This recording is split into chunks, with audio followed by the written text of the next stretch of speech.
हाय बच्चों, I welcome all of you to mission मेट्योस। पढ़ाई कैसे चल रही है बच्चों? नए साल में नए जोश के साथ पढ़ाई करना है। 2021 में जो हुआ सो हुआ, 2022 जो होना चाहिए वो फुल प्रोडक्टिव होना चाहिए। तो बच्चों आज हम लोग पढ़ने वाले हैं वेक्टर का वीडियो नंबर 8, जिसमें हम लोग कवर करेंगे क्रॉस प्रोडक्ट ऑफ वेक्टर के बारे में। बच्चों मैंने पिछले क्लास में बताया था कि वेक्टर का जो प्रोडक्ट करते हैं तो हमारे पास दो ऑपरेटर होते हैं, एक होता है डॉट, दूसरा होता है क्रॉस। तो डॉट प्रोडक्ट ऑफ वेक्टर के बारे में पिछले क्लास में पढ़ चुके हैं। इस क्लास में हम लोग पढ़ने वाले हैं क्रॉस प्रोडक्ट ऑफ वेक्टर के बारे में। तो हेडिंग लगा लो बच्चों, क्रॉस प्रोडक्ट। किसका क्रॉस प्रोडक्ट? तो वेक्टर्स का। सपोज दिए हुए vector, vector A and vector B. आपको बोला कि इन दोनों का क्रॉस प्रोडक्ट निकालो, तो इसके लिए जो साइन इन दोनों के बीच में यूज करते हैं बच्चों, वो क्रॉस यूज करते हैं। तो इसको बोलेंगे this is cross product of vector A and B. इसका जो रिजल्टेंट आता है बच्चों, that is vector C and this is a vector. ये एक वेक्टर है। डॉट प्रोडक्ट में हमने क्या देखा था बच्चों कि जब ए और बी को मल्टीप्लाई करते हैं तो यहां एक वैल्यू आती है, बट क्रॉस प्रोडक्ट में क्या होता है, यहां एक वेक्टर आता है। वेक्टर के पास क्या होता है, मैग्नीट्यूड और डायरेक्शन। तो यहां पे रिजल्ट जो आएगा बच्चों वो वेक्टर आता है। अब हमने देखा इसको कि ए क्रॉस बी जब हमने किया तो इसका रिजल्ट आता है बच्चों वेक्टर ए का mod, mod of vector B sine theta n cap. अब इसको एक एक करके समझते हैं बच्चों। मॉड ऑफ ए क्या है, वैल्यू है, मैग्नीट्यूड ऑफ ए है। मॉड ऑफ बी क्या है, मैग्नीट्यूड ऑफ बी है। साइन थीटा क्या है, एक वैल्यू है। तो ये तीनों वैल्यू हैं, this is value, this is value, this is value, तीनों मल्टीप्लाई होकर एक वैल्यू बनते हैं। ठीक है। तो अगर आपसे पूछता है कि what is the magnitude of vector A cross B, तो आपका आंसर होगा the magnitude of vector A cross B is mod of A, mod of B and sine theta.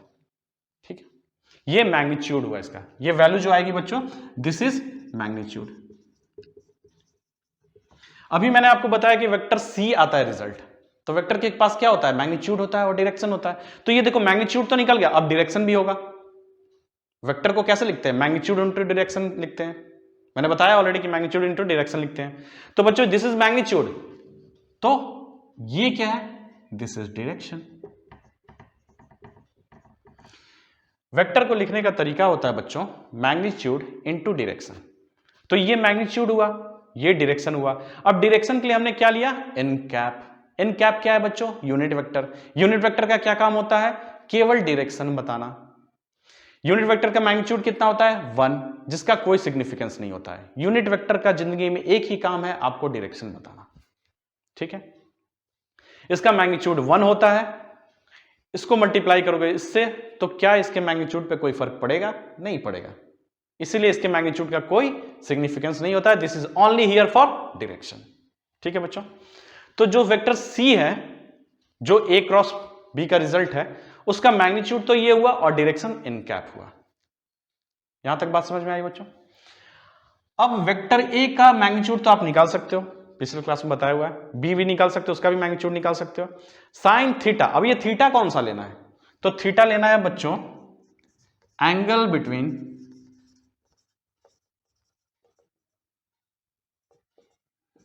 Vector A and vector B. अब decide कैसे करते थे बच्चों, मैंने बताया ऑलरेडी क्लास में, फिर से बता दे रहा हूं। Suppose this is vector A and this is vector B. तो सबसे पहला काम क्या करना है, कंडीशन है थीटा निकालने का। पहला, टेल से टेल का ज्वाइनिंग कर दो। ए का टेल ये और बी का टेल ये, देखो दोनों ज्वाइन हो गए यहां पे। दूसरा कंडीशन क्या है, स्मॉलेस्ट एंगल लो, smallest angle between A and B. अब इसमें देखो बच्चों, यहां दो एंगल बनेंगे, एक एंगल ये बनेगा और दूसरा एंगल ये बनेगा। तो स्मॉलेस्ट कौन सा है, this one is smallest angle. तो थीटा ऐसे डिसाइड करते हैं। थीटा डिसाइड करने का तरीका क्या है, दोनों को टेल से टेल मिला दो, ताल से ताल मिला दो और दोनों के बीच का जो स्मॉलेस्ट एंगल है उसको उठा दो, वही होगा थीटा। तो यहां साइन थीटा आप निकाल सकते हो। अब बच्चों हम मैग्नीट्यूड निकालना सीख गए हैं ऑलरेडी। थीटा मैंने आपको बता दिया कि कौन सा लेना है, तो साइन थीटा की आप वैल्यू निकाल सकते हो। अब आता है n cap. N cap is for direction. अब इन दोनों का जो रिजल्टेंट आएगा क्रॉस प्रोडक्ट का, उसका डायरेक्शन क्या होगा, तो उसको समझते हैं। तो इनका जो डायरेक्शन होता है बच्चों, ये जो एन कैप होगा that will be perpendicular to vector A and also perpendicular to vector B. ये दोनों के परपेंडिकुलर होगा, जो वेक्टर ए होगा और जो वेक्टर बी होगा उन दोनों के परपेंडिकुलर होगा। समझते हैं इसको कैसे? सपोज ये वेक्टर ए है and this is vector B है, ये दोनों एक ही प्लेन में है। ये व्हाइट बोर्ड जो है उसी प्लेन में है, ठीक है, ये जो व्हाइट बोर्ड है इसी प्लेन में है, वेक्टर ए ऐसे है और वेक्टर बी ऐसे है। अब इन दोनों के परपेंडिकुलर ये होगा, या फिर एक इनटू द बोर्ड वो भी होगा परपेंडिकुलर। इन दोनों के परपेंडिकुलर अगर वेक्टर ए ऐसे है बोर्ड के प्लेन में, वेक्टर बी भी जो है वो बोर्ड के प्लेन में है, तो इन दोनों के परपेंडिकुलर ये होगा बच्चों। ये देखो ए के भी परपेंडिकुलर है, बी के भी परपेंडिकुलर है। एक तो परपेंडिकुलर ये हुआ और दूसरा परपेंडिकुलर हुआ इनटू द बोर्ड, दो परपेंडिकुलर हुआ हमारे पास, ठीक है। तो हमें ये तो समझ में आ गया कि एन कैप जो है वो इधर दिस डायरेक्शन में है या फिर इस डायरेक्शन में है, यही दो डायरेक्शन हो सकता है दोनों के परपेंडिकुलर। अब कौन सा डायरेक्शन होगा बच्चों, ये आपकी तरफ वाला डायरेक्शन होगा या फिर बोर्ड के अंदर वाला डायरेक्शन होगा, कौन सा डायरेक्शन होगा? तो इसके लिए आया बच्चों राइट हैंड थंब रूल। क्या मैं बोल रहा हूं? Right hand thumb rule. कुछ दूसरे तरीके से भी लोग समझते हैं जिसको बोलते हैं स्क्रू रूल। तो दोनों रूल को मैं समझाऊंगा, जो भी अच्छा लगेगा आप वहां से पिकअप कर लेना। तो समझते हैं बच्चों, right hand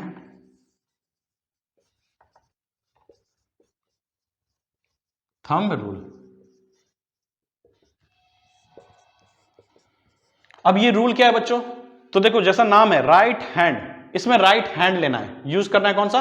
right hand. Left hand use नहीं करोगे। राइट हैंड लिखा हुआ है तो राइट हैंड। थंब का यूज करना है, इसमें राइट हैंड का यूज करना है और थंब का रूल करना है। थंब और राइट हैंड का यूज होगा यहां पे। अब बच्चों करना क्या है इसमें? सबसे पहले कि दोनों वेक्टर को टेल से टेल ज्वाइन कर दो, टेल से टेल ज्वाइन कर दो। जैसे वेक्टर ए और वेक्टर बी का हमें क्रॉस निकालना है, तो वेक्टर ए जो है का टेल और वेक्टर बी का टेल दोनों को ज्वाइन कर दिया। अब दूसरा काम करो, उसमें स्मॉलेस्ट एंगल को फाइंड कर लो। Find smallest angle. तो ए और बी के बीच का स्मॉलेस्ट एंगल कौन सा है? दिस वन, ठीक है, कर लिया। अब क्या करना है बच्चों कि अपना राइट हैंड जैसे लिखा हुआ है तो राइट हैंड को क्या करना है? ए क्रॉस बी निकालना है। अगर आपको क्या निकालना है अभी? ए क्रॉस बी। तो ए से बी के तरफ याद रखना है, ए से बी के तरफ। पहला कौन सा है? ए है, फिर बी है। ये ऑर्डर जो है बहुत इंपॉर्टेंट है, ए क्रॉस बी, ठीक है। अब राइट हैंड को क्या करना है? ऐसे ए की तरफ डायरेक्शन में रख देना है, ऐसे ए के डायरेक्शन में रख देना, क्योंकि पहला कौन सा है? वेक्टर ए है, तो पहले वेक्टर के डायरेक्शन में रख दो और फिर बी के तरफ फिंगर को कर्ल करो। कौन से थीटा के लॉन्ग? स्मॉलेस्ट एंगल, इसीलिए स्मॉलेस्ट एंगल यहां पे निकलवाया था बच्चों, ठीक है। सबसे पहले टेल से टेल ज्वाइन करा दिया, फिर स्मॉलेस्ट एंगल निकाल लिया क्योंकि उसी के अलोंग कर्लिंग ऑफ फिंगर होगा। फिर ए क्रॉस बी, तो किस पे रखेंगे? जो पहला वाला वेक्टर है उस पे अपना पाम रख देंगे और फिर हम कर्ल करेंगे फिंगर को ऐसे बी के तरफ। किया तो डायरेक्शन क्या आया बच्चों? दिस। तो ए क्रॉस बी का जो डायरेक्शन होगा बच्चों वो परपेंडिकुलर टू दिस प्लेन होगा। ये प्लेन जो है इस प्लेन के परपेंडिकुलर होगा आपके तरफ डायरेक्शन में, ठीक है। अब बच्चों अगर आपसे पूछ लेता है कि बी क्रॉस ए क्या होगा? देखो मैंने बताया था अभी कि ऑर्डर बहुत इंपॉर्टेंट होता है। क्यों इंपॉर्टेंट होता है बताता हूं। अब बी से ए की तरफ करना है तो आप क्या करोगे? अपने पाम को बी के डायरेक्शन में रख लिया और कर्ल किस के अलोंग करना है? स्मॉलेस्ट एंगल के। तो बी से ए की तरफ कर्ल करना शुरू किया, ट्यूं। अब देखो अंदर की तरफ डायरेक्शन हुआ, तो बी क्रॉस ए का जो डायरेक्शन होगा एन कैप, अगर रिजल्ट इसका आता है mod of A mod of B sine theta n cap, तो एन कैप का जो डायरेक्शन होगा वो अंदर की तरफ होगा। बात समझ में आई? तो ये होता है बच्चों राइट हैंड थंब रूल। सबसे पहले आपको क्या करना है, ए और बी को टेल से टेल ज्वाइन करा दो, फिर स्मॉलेस्ट एंगल निकाल लो। क्यों निकाल लो, कि उसी के अराउंड कर्लिंग ऑफ फिंगर होगा। ठीक है, अब क्या करो, ए क्रॉस बी बोला है, क्या बोला है, ए क्रॉस बी, तो ए पहले है तो उस पर अपना पाम ए के डायरेक्शन में रख दो, रख दिया।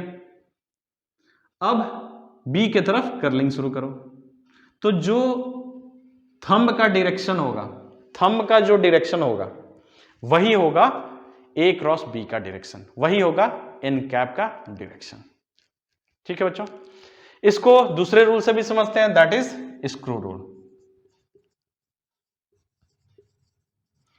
पेंच आपने देखा है बच्चों, स्क्रू, ऐसे स्क्रू है, तो स्क्रू में क्या करना है बच्चों, कि जहां पे आप पाम ऐसे रख रहे थे आप स्क्रू रख दो ऐसे। ठीक है, स्क्रू आपने रख दिया। अब क्या किया बच्चों आपने, कि ए से बी की तरफ घुमाना है, ऐसे स्क्रू रख दिया। जब एंटी क्लॉकवाइज घुमाओगे, ए से बी की तरफ घुमा रहे हो, ए से बी की तरफ एंटी क्लॉकवाइज है, ये देखो ए से B anticlockwise, anticlockwise घुमाओगे तो स्क्रू क्या होता है, बाहर की तरफ आता है, तो डायरेक्शन हो गया ये, यही बोलता है स्क्रू रूल। सेम है, दोनों एक दूसरे से मिलता जुलता ही है। अगर बी क्रॉस ए कर रहे हैं, बी क्रॉस ए कर रहे हैं, तो क्या करना है बच्चों, कि ऐसे रख दिया हमने स्क्रू। अब बी क्रॉस ए मतलब क्लॉकवाइज घुमाना शुरू किया, तो ये किधर जाएगा, अंदर की तरफ जाएगा। देखो बी क्रॉस ए किया, अंदर की तरफ जा रहा है। ए क्रॉस बी किया एंटी क्लॉकवाइज, ए क्रॉस बी एंटी क्लॉकवाइज, तो ऐसे मान लिया स्क्रू रखा है हमने, तो ऐसे निकाला, देखो एंटी क्लॉकवाइज, तो ये इस तरफ आ रहा है। तो जो स्क्रू का डायरेक्शन होगा, जिस तरफ वो मूवमेंट हो रहा है उसका, वो डायरेक्शन होगा ए क्रॉस बी का। समझ में आया? फिर से मैं एक थोड़ा सा समराइज कर दे रहा हूं आपको।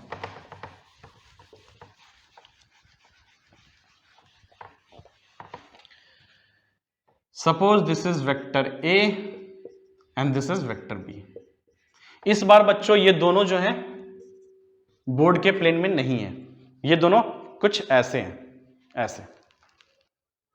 ये वेक्टर ए है और ये वेक्टर बी है, ये वेक्टर ए है और ये वेक्टर बी है।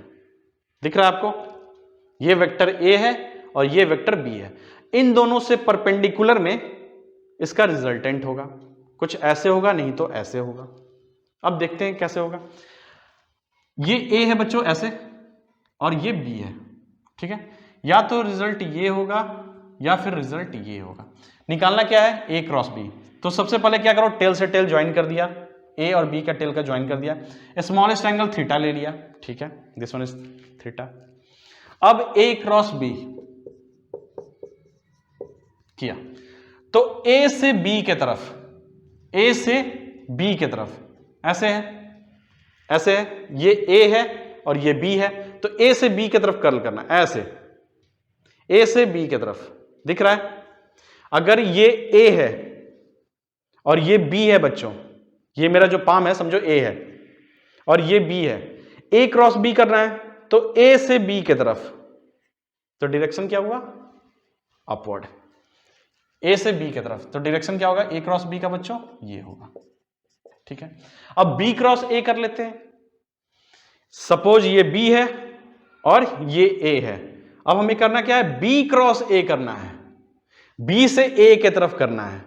ये ए है और ये बी है, तो बी क्रॉस ए करना है, तो देखो नीचे की तरफ जा रहा है, तो ये जो होगा बच्चों, this is B cross A. समझ में आ गई बात? पेज से भी इसको देख लेते हैं। एक और मार्कर मैं ले लेता हूं, ये दो सपोज मार्कर ले लिया, ठीक है। ये हुआ बच्चों ए, ब्लैक वाला है ए, ग्रीन वाला है बी। अब ए क्रॉस बी बोला, तो ए पे मैंने रख दिया ऐसे। स्मॉलेस्ट एंगल कौन सा, ये है, ये नहीं होगा, this is smallest angle. A cross B बोल रहा है, तो ए से बी की तरफ ऐसे घुमाया, देखो डायरेक्शन ये हुआ। बी क्रॉस ए बोल रहा है, तो बी पे रख दिया, क्रॉस ए किया, तो डाउनवर्ड डायरेक्शन, ठीक है। स्क्रू से देखोगे तो सपोज ये स्क्रू है, ये स्क्रू है। अब ए क्रॉस बी है, ए क्रॉस बी है, तो ए से बी कैसे जा रहे हैं, एंटी क्लॉकवाइज जा रहे हैं, this is anti clockwise, this is anti clockwise. तो पेज ऐसे है, तो इसको एंटी क्लॉकवाइज घुमाना शुरू करो, ऐसे घुमाना शुरू करो, तो ये ऊपर की तरफ आएगा, बी क्रॉस ए करते तो पेज को क्लॉकवाइज घुमाते, बी से ए की तरफ क्लॉकवाइज, तो उसको घुमाना शुरू कर तो नीचे की तरफ जाएगा, ठीक है।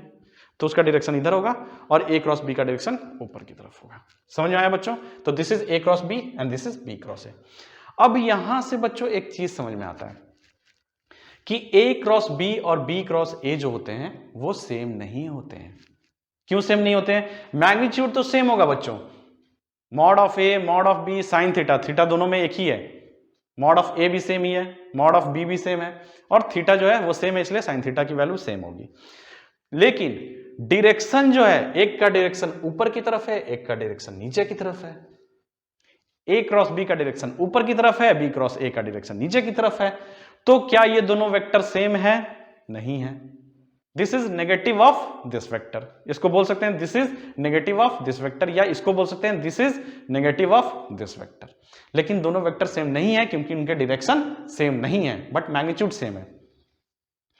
तो यहां से हमें पता चलता है बच्चों कि कॉम्यूटेटिव लॉ की तरफ हम जाते हैं। ठीक है, यहां तक समझ में आया बच्चों? चलो अब पढ़ लेते हैं commutative law.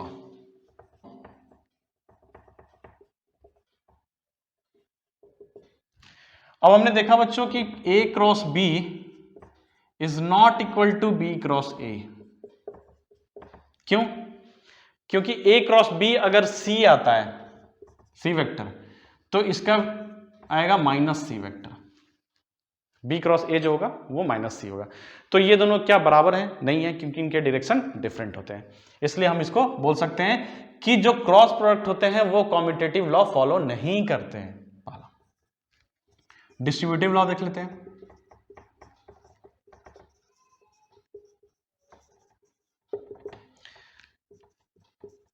A cross B plus C is equal to A cross B plus A cross C. ठीक है बच्चों, ये डिस्ट्रीब्यूटिव लॉ फॉलो करता है। लेकिन यहां पे एक चीज बहुत ध्यान देना कि ए क्रॉस बी मैंने किया है तो ए क्रॉस बी लिखा है, बी क्रॉस ए मत लिख देना, क्योंकि हमने अभी पढ़ा है कि कॉम्यूटेटिव लॉ जो होता है ये फॉलो नहीं करता है। ए क्रॉस सी तो ए क्रॉस सी लिखना, ठीक है, सी क्रॉस ए मत लिख देना। ये जो ऑर्डर है ये फॉलो करना। ए के साथ बी का मल्टीप्लाई है तो ए क्रॉस बी, ए का सी से मल्टीप्लाई है क्रॉस प्रोडक्ट के थ्रू तो ए क्रॉस सी। ठीक है, ऑर्डर चेंज नहीं करना, इस बात को ध्यान रखना। ठीक है बच्चों,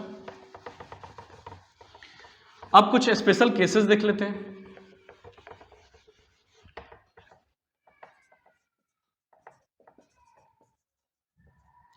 अभी हमने देखा है बच्चों कि vector A cross vector B is equal to होता है mod of A mod of B sine theta n cap. ठीक है, फर्स्ट केस है when theta is 0 degree, second case है when theta is 180 degree, third case when theta is 90 degree. क्या theta 180 से ज्यादा हो सकता है? नहीं हो सकता है। दोनों के बीच का एंगल लेते हैं, और कौन सा लेते हैं? स्मॉलेस्ट एंगल लेते हैं। ठीक है, अच्छा एक चीज और आपसे पूछता हूं बच्चों, this is vector A and this is vector B, इन दोनों के बीच का एंगल 180 है। ठीक है, आपसे पूछा ए क्रॉस बी निकालो, तो आप कर्ल कैसे करोगे? फिंगर ए पे तो रख दिया आपने, ऐसे भी रख सकते हो, ऐसे भी रख सकते हो, तो कर्ल कैसे करोगे? ऐसे करोगे या ऐसे करोगे? तो इसको देखते हैं बच्चों, यहां पे समझते हैं। साइन थीटा की वैल्यू क्या होगी? साइन 180 क्या होता है? साइन 180 डिग्री होता है 0। तो इस टर्म में 0 से मल्टीप्लाई होगा तो ये तो 0 बन जाएगा। तो this is not 0, actually this is 0 vector. Null vector के बारे में मैंने बताया था, वही है ये, दिस इज 0 वेक्टर। ठीक है, ये नल वेक्टर है। नल वेक्टर क्या होता है? जिसका मैग्नीट्यूड 0 हो और डायरेक्शन जो होता है आर्बिट्रेरी होता है। ठीक है, तो इसका जो ये वेक्टर आ रहा है वो तो 0 आ रहा है, तो कोई मतलब ही नहीं बनता है। आप ऐसे भी घुमा लो चाहे ऐसे घुमा लो, लेकिन रूल क्या बोलता है बच्चों कि ए क्रॉस बी है तो ए पे रख के बी की तरफ घुमाओ, ऐसे और ऐसे। तो आप कुछ भी घुमाओगे चाहे आप ऐसे घुमाओगे चाहे आप ऐसे घुमाओगे, क्योंकि स्मॉलेस्ट एंगल तो इसमें पता ही नहीं चल पाएगा, दोनों तरफ 180 डिग्री है। देखो इधर भी 180, इधर भी 180, किधर से भी घुमा दो, इधर से घुमा दो चाहे इधर से घुमा दो, किधर से भी घुमा दो, ऐसे घुमा दो चाहे ऐसे घुमा दो, तो जो वेक्टर आता है वो नल वेक्टर आता है और उसका डायरेक्शन जो होता है वो आर्बिट्रेरी होता है, मतलब कुछ भी डायरेक्शन होता है। ठीक है बच्चों, इसलिए यहां कंफ्यूज नहीं होना कि कौन सा डायरेक्शन यहां लिखेंगे। चलो इसका केस तो मैंने बता दिया बच्चों कि जब भी 180 होगा मतलब एंटी पैरेलल होगा। This is vector A, this is vector B, और ये दोनों क्या है, एंटी पैरेलल है। दोनों के बीच का एंगल कितना है, 180। मैंने बताया था पिछले क्लास में कि टाइप्स ऑफ वेक्टर में एंटी पैरेलल मैंने आपको समझाया था। तो ये एंटी पैरेलल का एग्जांपल है बच्चों, और यहां पे जो वैल्यू आती है ए क्रॉस बी की वो आती है 0। एक्चुअली 0 वेक्टर कह देंगे, नल वेक्टर। अब 0 डिग्री का केस देखते हैं बच्चों। तो साइन 0 इसका क्या मतलब है कि वेक्टर ए ऐसे है और वेक्टर बी सपोज ऐसे इसी के ऊपर है, दोनों के बीच का एंगल कितना है, 0 है। जब ये 0 होगा तो साइन 0 की वैल्यू कितनी होती है, 0।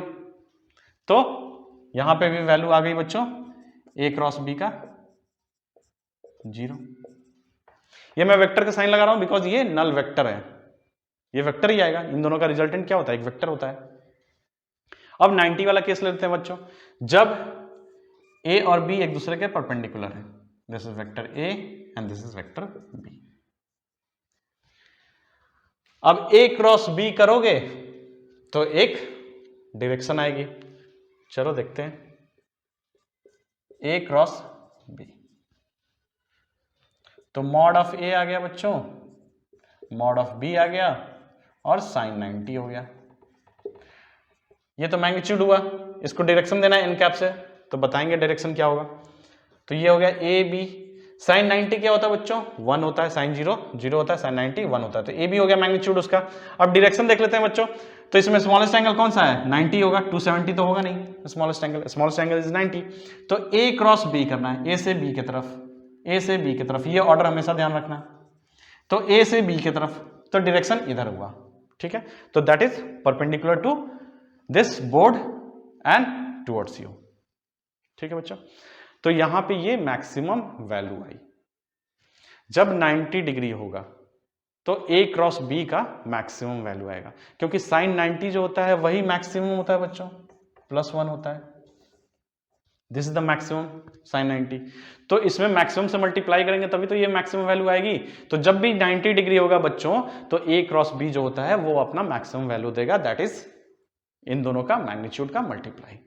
ठीक है, जब भी 0 डिग्री होगा, जब भी 0 डिग्री होगा इसका मतलब है कि दोनों एक दूसरे के पैरेलल हैं और एक ही डायरेक्शन में है। दोनों एक दूसरे के पैरेलल हैं, ये एंटी पैरेलल है और ये पैरेलल वाला कंडीशन है। तो पैरेलल वाले कंडीशन में 0 होगा और एंटी पैरेलल वाले कंडीशन में भी 0 होगा। ठीक है, कोलिनियर वाली बात आ गई।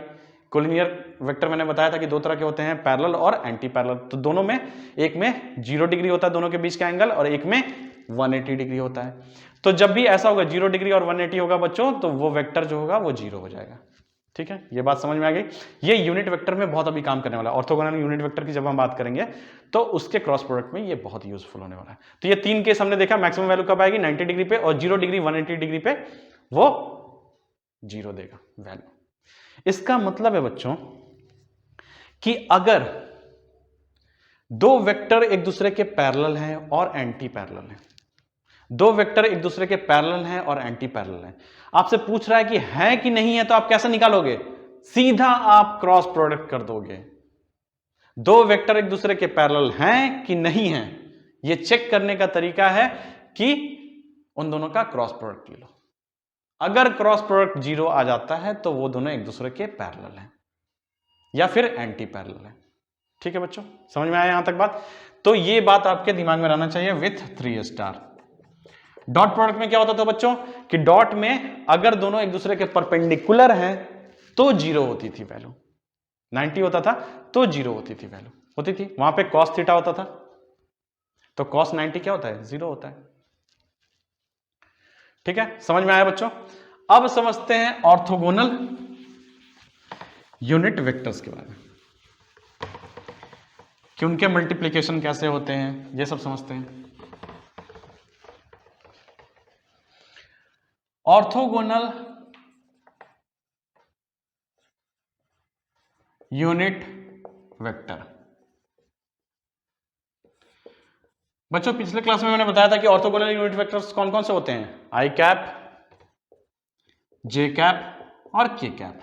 बच्चों ये क्या होता है इसको समझ लेते हैं। जैसे suppose this is X axis, this is Y axis and this is Z axis. Z axis कैसे बच्चों, आपके तरफ है ऐसे, ठीक है, एक्स इधर, वाई इधर और जेड आपके तरफ, ठीक है बच्चों। एक्स एक्सिस के अलॉन्ग जो यूनिट वेक्टर होता है वो होता है आई कैप, वाई एक्सिस के अलॉन्ग जो यूनिट वेक्टर होता है वो होता है जे कैप, जेड एक्सिस के अलॉन्ग जो यूनिट वेक्टर होता है वो होता है के कैप, ठीक है बच्चों। अब यहां समझते हैं आई क्रॉस आई वेक्टर। आई क्रॉस आई क्या होगा, तो आई क्रॉस आई जो होगा बच्चों वो मॉड ऑफ आई साइन। अब यहां देखो दोनों सेम वेक्टर हैं, तो दो सेम वेक्टर के बीच का एंगल कितना होता है, 0 होता है, तो उनका जब क्रॉस प्रोडक्ट करेंगे तो क्या होगा, साइन 0 की वैल्यू कितनी होती है, 0 होती है। तो जब साइन 0 0 होगा तो ये पूरा वैल्यू 0 हो जाएगा। तो जब भी दो सेम वेक्टर का मल्टीप्लीकेशन करेंगे क्रॉस प्रोडक्ट से तो उसका जो रिजल्टेंट होगा वो 0 होगा। समझ में आ गई बात। तो क्या हम लिख सकते हैं J cross J is equal to 0, yes लिख सकते हैं, क्योंकि जे और जे के बीच का एंगल कितना होगा, 0 होगा। दो सेम वेक्टर हैं, दोनों के बीच का एंगल कितना होगा, 0 होगा। तो दोनों का जब क्रॉस प्रोडक्ट करेंगे तो साइन 0 जो होता है उसका वैल्यू 0 होता है, तो वो पूरे को वैल्यू को 0 कर देगा, इसलिए जे क्रॉस जे 0 होगा। उसी तरह बच्चों के क्रॉस के जो होगा वो 0 होगा। अब बोलोगे सर ये क्यों बता रहे हो, तो ये दो रीजन के लिए बता रहा हूं। पहला, अगर किसी दो वेक्टर को अगर दोनों सेम है, सपोज ए क्रॉस ए कर रहे हो, उन दोनों का क्रॉस प्रोडक्ट ले रहे हो, दोनों वेक्टर अगर सेम है तो उसका रिजल्टेंट जो होगा वो 0 होगा, ठीक है, इसके लिए समझा रहा हूं। और दूसरी जो बात है बच्चों, ये यूज होने वाला है अभी हम जब वेक्टर का प्रोडक्ट करेंगे क्रॉस प्रोडक्ट से, तो कार्टेशियन फॉर्म में जब करेंगे तो बच्चों इसका यूज होने वाला है, तो इसको ध्यान से समझना। तो जब भी आपको दिख जाएगा बच्चों आई क्रॉस आई, जे क्रॉस जे, के क्रॉस के, तो आप 0 लिख दोगे, ठीक है, यहां तक बात समझ में आई। अब अगर आपके पास कंडीशन आता है आई क्रॉस जे, इसको करेंगे तो क्या होगा। अब देखो दोनों डिफरेंट है, एक एक्स एक्सिस के लॉन्ग है, एक वाई एक्सिस के लॉन्ग है। चलो करते हैं इसको। आई क्रॉस जे, तो सबसे पहले क्या किया, टेल से टेल मिला हुआ है कि नहीं देख लिया, यस टेल से टेल मिला हुआ है। दोनों के बीच का स्मॉलेस्ट एंगल कितना है, तो 90, 270 नहीं होगा 90 होगा, ठीक है। अब इसका मैग्नीट्यूड लिखते हैं बच्चों पहले, तो आई कैप का मॉड, जे कैप का मॉड और साइन 90, ये हो गया बच्चों। एन कैप लिख दिया हमने डायरेक्शन के लिए, ठीक है, ये मैग्नीट्यूड हुआ और ये डायरेक्शन हुआ। तो मैग्नीट्यूड कितना होगा, आई कैप का मॉड कितना होगा, किसी भी यूनिट वेक्टर का जो मैग्नीट्यूड होता है वो 1 होता है, यूनिटी, तो इसका 1 हो गया, यहां पे 1 इंटू 1, साइन 90 का वैल्यू 1 एन कैप। तो ये देखो एन कैप आ गया। अब एन कैप का डायरेक्शन जो होगा वही आई क्रॉस जे होगा, तो निकालते हैं। आई पे हाथ रख लो, जे की तरफ कर्ल कर लो, जेड एक्सिस के लॉन्ग हो रहा है, मतलब के कैप। क्या इसको मैं के कैप डायरेक्ट लिख सकता हूं, एन कैप क्या है, यूनिट वेक्टर है, मतलब वो के कैप है, ठीक है, कि ये के कैप कैसे हुआ, आई से जे की तरफ कर्ल किया, आई पे रख दिया, आई क्रॉस जे है तो अपना पाम कहां पे रखना है, आई पे रखना है, तो आई पे पाम रख दिया और जे की तरफ फोल्ड किया, देखो जेड की तरफ आया, जेड एक्सिस के लॉन्ग आएगा तो वो दिस इज के कैप। समझ में आया बच्चों। अब देखते हैं, अब जे क्रॉस के कैसे करेंगे। देखो के किधर है, इस डायरेक्शन में, जे किधर है, इस डायरेक्शन में, तो ये ऐसा रख लिया। अब के की तरफ आ रहे हैं, देखो एक्स एक्सिस के लॉन्ग डायरेक्शन हुआ, जे की तरफ हाथ रख लिया ऐसे और के की तरफ आ रहे हैं, देखो तो किधर आया डायरेक्शन, एक्स एक्सिस की तरफ, तो दिस इज आई कैप, ठीक है बच्चों। उसी तरह बच्चों जब आप k क्रॉस i करोगे तो वो j के डायरेक्शन में आएगा। तो देखो जिसको जिसको मल्टीप्लाई कर रहे हैं उसको छोड़ के जो अगला वेक्टर है यूनिट वेक्टर वो रिजल्टेंट आ रहा है, ठीक है। अगर इसी को आप कर दोगे j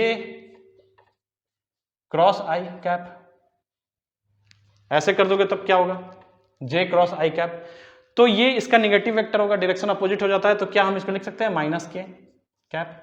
इसी में उल्टा कर दिया हमने, k cap cross j cap कर दिया तो ये आ गया माइनस i, इसमें उल्टा कर दिया i cap cross k cap, ये आ गया माइनस j, ठीक है बच्चों।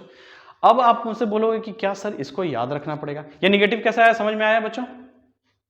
मैंने बताया था अभी पिछले, देखो a क्रॉस b जब मैंने किया था तो क्या बताया था, a क्रॉस b का डायरेक्शन ऊपर आ रहा था और b क्रॉस a का डायरेक्शन नीचे की तरफ आ रहा था, ठीक है, तो अपोजिट डायरेक्शन में होते हैं। तो j क्रॉस k करोगे i आया, तो उल्टा अगर कर दोगे k क्रॉस j कर दोगे तो नेगेटिव ऑफ दिस वन हो जाएगा, तो माइनस i आ गया, ठीक है बच्चों। अब आप मुझसे बोलोगे कि क्या सर इतना याद रखना पड़ेगा, तो इसका एक ट्रिक बता दो, ध्यान देना। ऐसे लिख लो i, ऐसे लिख लो j, ऐसे लिख लो k, ठीक है। जब भी i से j जा रहे हो, j से k जा रहे हो और k से i जा रहे हो, इसका क्या मतलब हो रहा हूं, समझाता हूं। i क्रॉस j जब भी कर रहे हो तो जा किधर रहे हो बच्चों, i से j, ये देखो क्लॉकवाइज मूवमेंट जब भी कर रहे हो तो प्लस साइन यूज करना, जब भी i j k ऐसे लिख लो, एंटी क्लॉकवाइज जा रहे हो तो साइन माइनस लगा देना, ठीक है। समझाता हूं कैसे मैं बोल रहा हूं। i क्रॉस j, जब भी i से j की तरफ जा रहे हो तो k होगा आंसर, प्लस होगा माइनस होगा, प्लस होगा क्योंकि क्लॉकवाइज जा रहे हो, ठीक है, क्लॉकवाइज में हमेशा प्लस रखोगे। i क्रॉस j k हुआ, k cap, j cross k कर दिया मैंने, j क्रॉस k, ये क्या होगा, j से k की तरफ, देखो क्लॉकवाइज जा रहा हूं तो i कैप आंसर होगा। जब भी k क्रॉस i करूंगा तो क्या होगा, k से i की तरफ जा रहा हूं तो क्लॉकवाइज जा रहा हूं तो आंसर प्लस होगा और वो j होगा, ठीक है। समझ में आया बच्चों? यहां पे देख लेते हैं, i क्रॉस k कर देता हूं, ठीक है। तो देखो k क्रॉस i j होगा तो i cross k minus j होना चाहिए, देखते हैं यहां कैसे होगा। अब देखो i से k की तरफ जाना, i से k की तरफ एंटी क्लॉकवाइज जा रहे हो, i से k एंटी क्लॉकवाइज, तो माइनस साइन लगा देना है, माइनस, और i और k को छोड़ के जो अगला वेक्टर है वो लिख देना है। क्लियर? अगर k क्रॉस j कर रहा हूं तो k से देखो j की तरफ जा रहा हूं, k से j की तरफ जा रहा हूं एंटी क्लॉकवाइज, तो माइनस लगा देना है, माइनस साइन लगाना है और अगला वेक्टर। j क्रॉस i करूंगा तो माइनस लगा दिया, j क्रॉस i, j से i की तरफ क्या, j से i की तरफ एंटी क्लॉकवाइज तो माइनस k कैप, ठीक है। तो इस तरह से बच्चों इसको याद रख सकते हैं, ठीक है। समझ में आया बच्चों? अब कार्टेशियन फॉर्म में वेक्टर का मल्टीप्लिकेशन देखते हैं।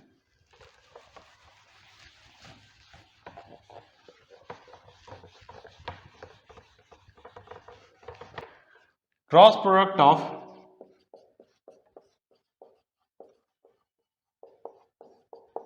वेक्टर्स इन कार्टेशियन फॉर्म,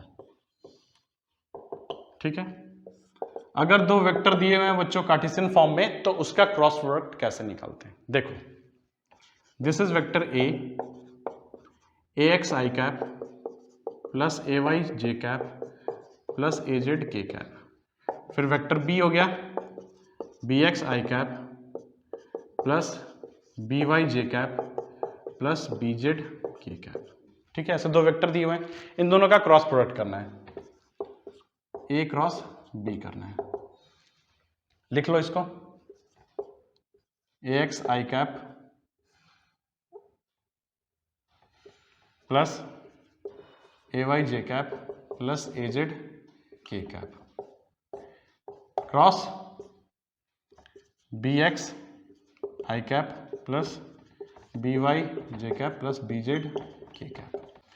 अब बच्चों इसको मल्टीप्लीकेशन करना शुरू करते हैं। देखो कैसे, इससे इसको करेंगे, ठीक है, ध्यान देना, फिर इससे इसको, इससे इसको, क्योंकि ये डिस्ट्रीब्यूटिव लॉ फॉलो करता है तो ऐसा कर सकते हैं। तो लिखना शुरू करते हैं। ए एक्स, इसका मल्टीप्लीकेशन कर रहे हैं इन तीनों से, तो A X B X I cap cross I cap plus A X B Y I cap cross J cap plus A X B Z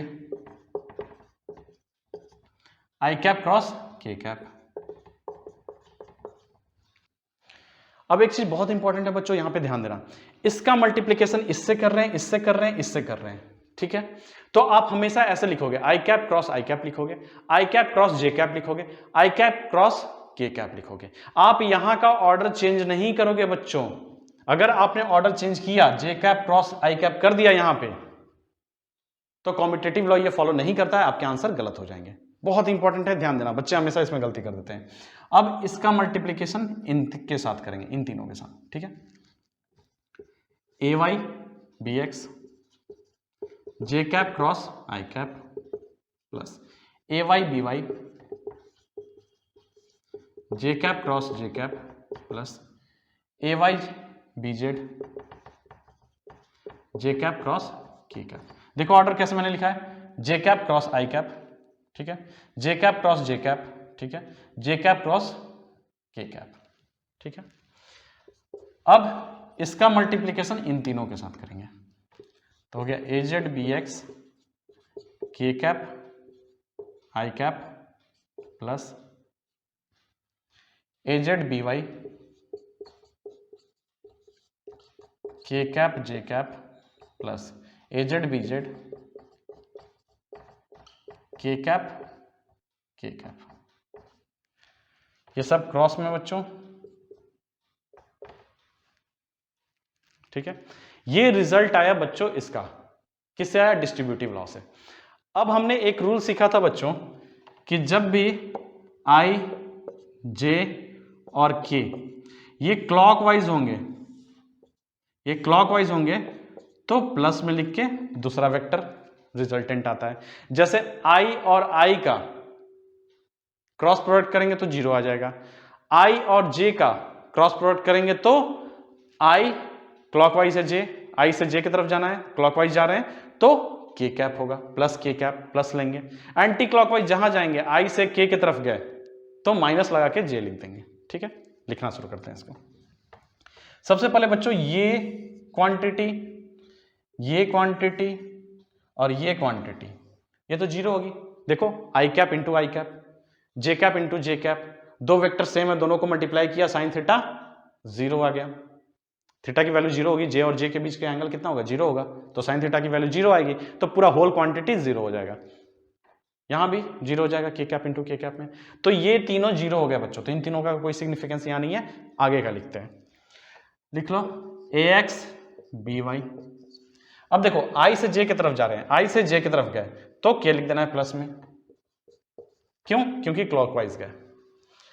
A Z B Z, A X B Z, sorry A X B Z, आई से के की तरफ गए, आई से के की तरफ, anti clockwise तो माइनस जे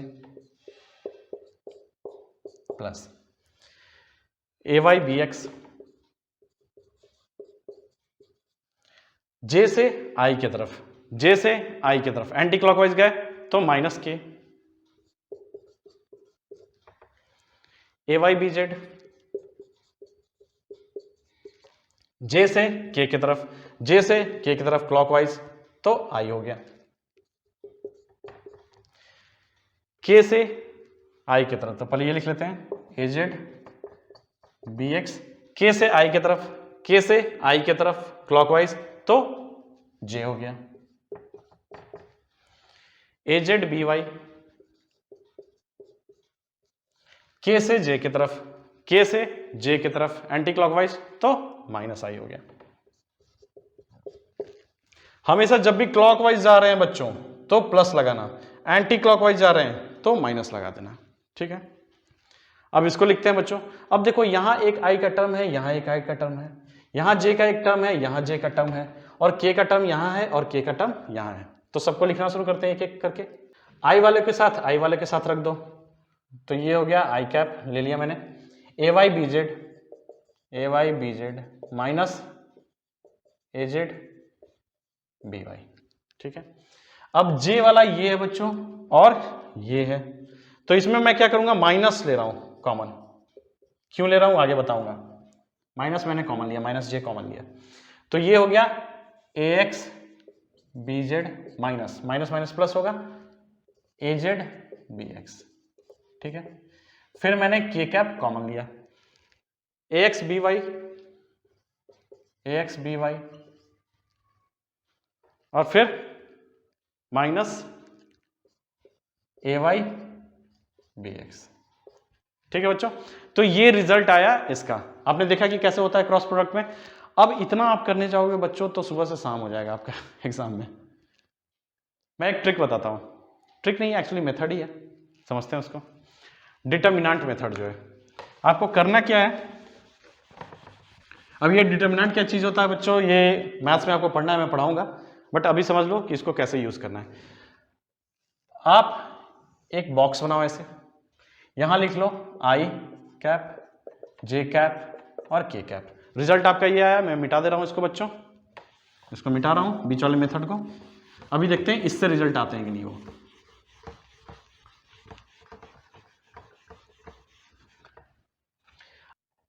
जे के साथ ए वाई ए जेड, के साथ है, आई के साथ फिर से लिख दो यहां पे B X B Y B Z.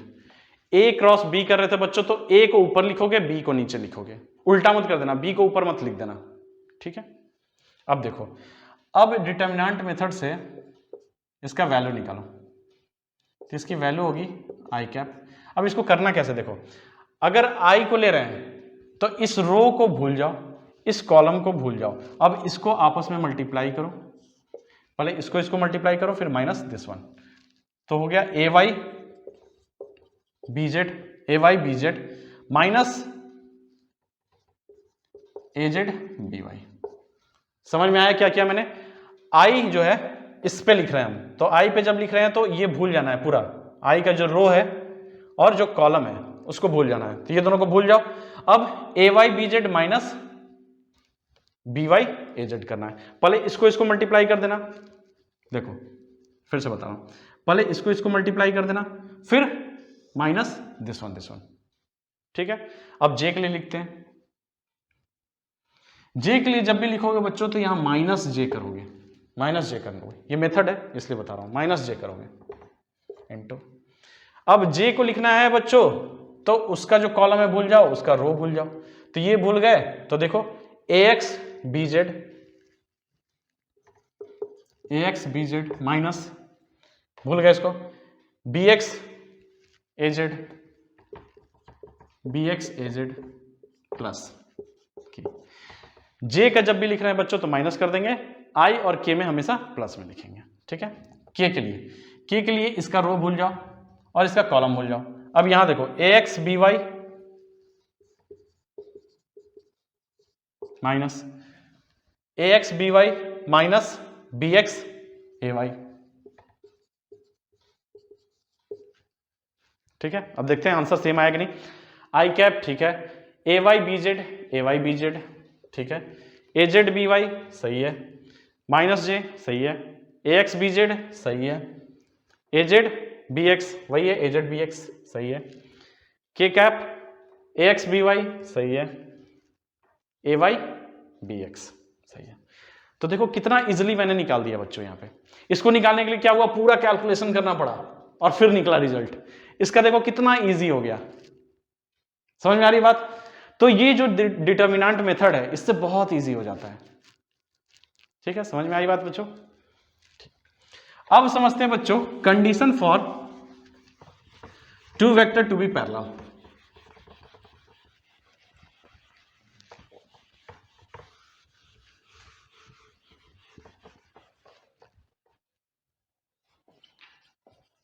Condition for two vectors to be parallel. Suppose आपको वेक्टर ए दिया हुआ है बच्चों 2i cap plus 3j cap minus 6k cap, ठीक है। बी वेक्टर दिया हुआ है आपको suppose 4i cap plus 6j cap minus 12k cap. ये दो वेक्टर दिए गए, बोल रहा है कि ये पैरेलल है कि नहीं, इसको चेक करो। तो अगर vector suppose this is vector A है और वेक्टर बी जो है वो पैरेलल है, इसके पैरेलल है मतलब ऐसे है, तो इन दोनों का जब हम क्रॉस प्रोडक्ट करेंगे, अगर ये दोनों पैरेलल होंगे, इन दोनों का क्रॉस प्रोडक्ट करेंगे तो आंसर क्या आएगा बच्चों, इन दोनों के बीच का जो एंगल आएगा वो, इसको यहां शिफ्ट करो, ट्यू शिफ्ट किया बी, इन दोनों के बीच का एंगल क्या होगा, टेल से टेल मिला दिया है, स्मॉलेस्ट एंगल 0 होगा। तो जब 0 होगा बच्चों एंगल, तो साइन थीटा क्या होगा, थीटा 0 है तो साइन थीटा 0, तो क्रॉस प्रोडक्ट 0 होगा। यानी जब भी दो वेक्टर पैरेलल होंगे तो उनका जो क्रॉस प्रोडक्ट होगा वो 0 आएगा। तो हमें चेक करना है कि कंडीशन है कि नहीं, दोनों वेक्टर पैरेलल हैं कि नहीं है, इसको हम चेक करते हैं। तो इन दोनों का क्रॉस प्रोडक्ट कर देंगे, अगर वो 0 आ गया तो वो पैरेलल है। तो इसके लिए क्या चेक करना होता है बच्चों, a cross b is equal to 0। अगर ऐसा होता है तो वो दोनों वेक्टर पैरेलल होंगे, ठीक है। चलो करते हैं। तो vector a cross vector b determinant method से निकाल लेते हैं इसको। i j k कर दो यहां, i j k। अब a क्रॉस b कर रहे हैं, a क्रॉस b कर रहे हैं बच्चों, तो a पहले लिखेंगे फिर b बाद में लिखेंगे। तो लिख दो यहां पे 2 3 माइनस 6, जो कॉफिशिएंट है वो लिख देना यहां पे 4 6 माइनस 12, 4 6 माइनस 12, ठीक है। अब चेक करते हैं। तो i कैप, अब i को जब लिख रहे हैं बच्चों तो ऐसे भूल जाना है, उसका रो और i का कॉलम। तो 3 into minus 12, 3 into minus 12 minus, भूल जाओ ऐसे, 3 into minus 12 minus 6 into minus 6, 6 into minus 6, ठीक है। ऐसे प्लस, प्लस होगा कि माइनस होगा, माइनस होगा। जे में क्या लिखते हैं बच्चों, माइनस लिखते हैं, ठीक है। जे कैप,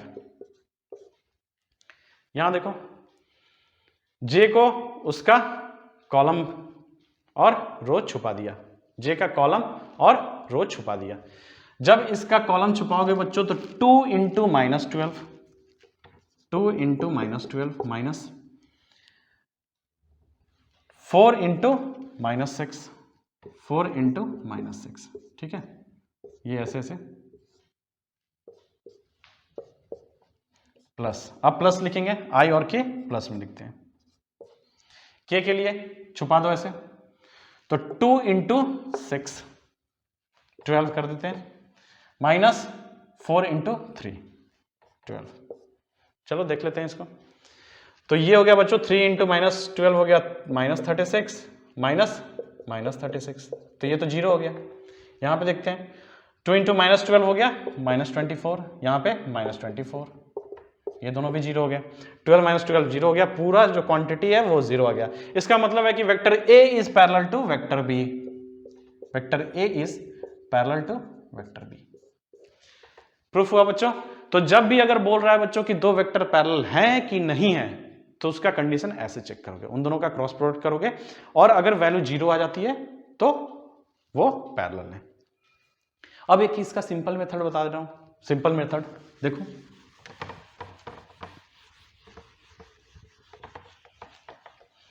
अगर सपोज बच्चों ए वेक्टर ऐसे दिया हुआ है ax i cap plus ay j cap plus az k cap, और बी वेक्टर ऐसे दिया हुआ है bx i cap plus by j cap plus bz k cap, ऐसे दिया हुआ है।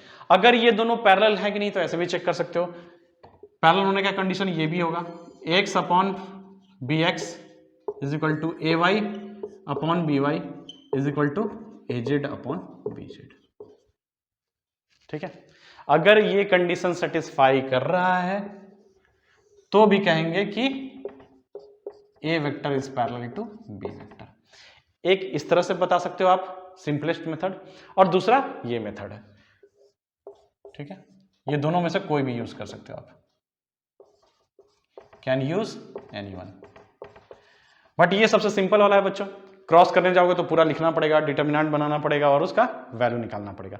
यहां पे सीधा देख लो, देखो इसको करते हैं तो ax upon 2/4 x upon bx is equal to ay upon by, ay 3 है, by इज 6, az bz -6 -12। देखो सबकी वैल्यू बराबर है, ये 1/2 हो गया, ये भी 1/2 हो गया, ये यहाँ पे माइनस है, माइनस माइनस कट गया, 1/2 हो गया। सो 1/2 1/2 1/2 बराबर है तीनों, सेटिस्फाई कर रहा है इसको, तो ये पैरेलल है। समझ गए बच्चों? चलो अब पढ़ते हैं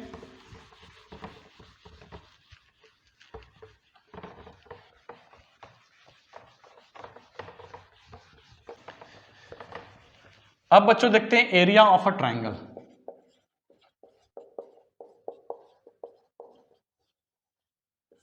अब पूछोगे sir area of a triangle तो निकालना हम जानते हैं, half into base into height.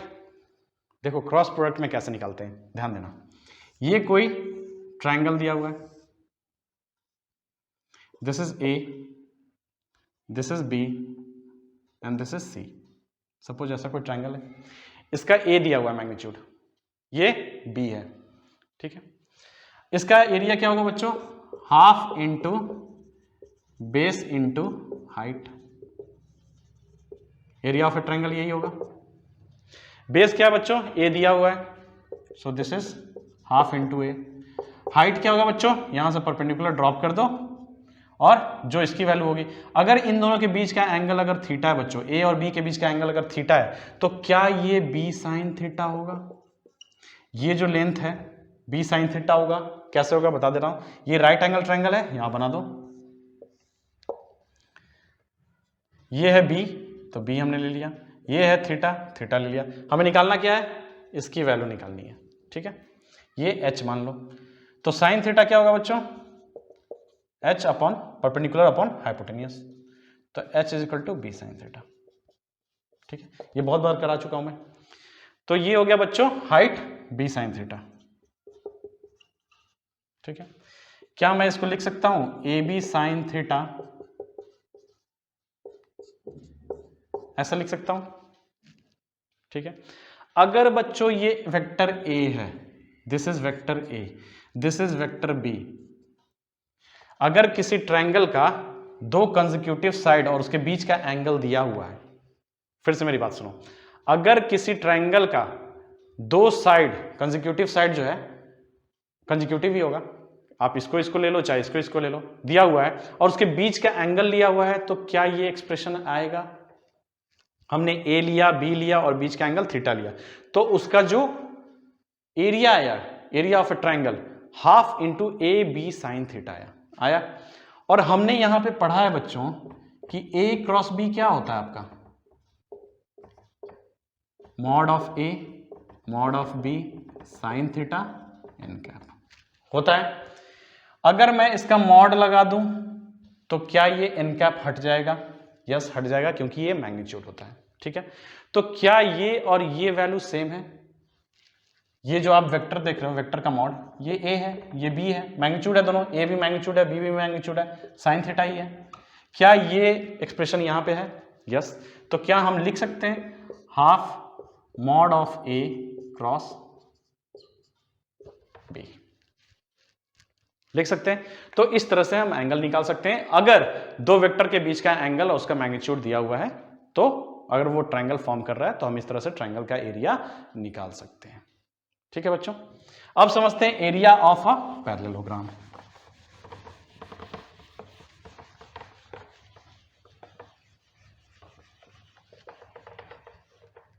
Area of parallelogram, ठीक है बच्चों। ये पैरेललोग्राम है, ये ए है ये बी है, ठीक है। इन दोनों के बीच का एंगल दिया हुआ है थीटा।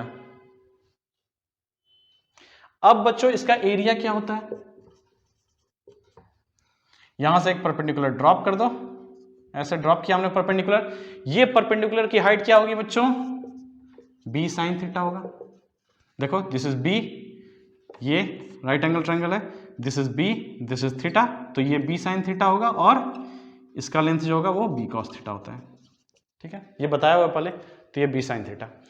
तो इसका एरिया क्या होगा बच्चों, a into b sin theta. ठीक है, तो this is A B sine theta. ठीक है, यहां तक समझ में आया।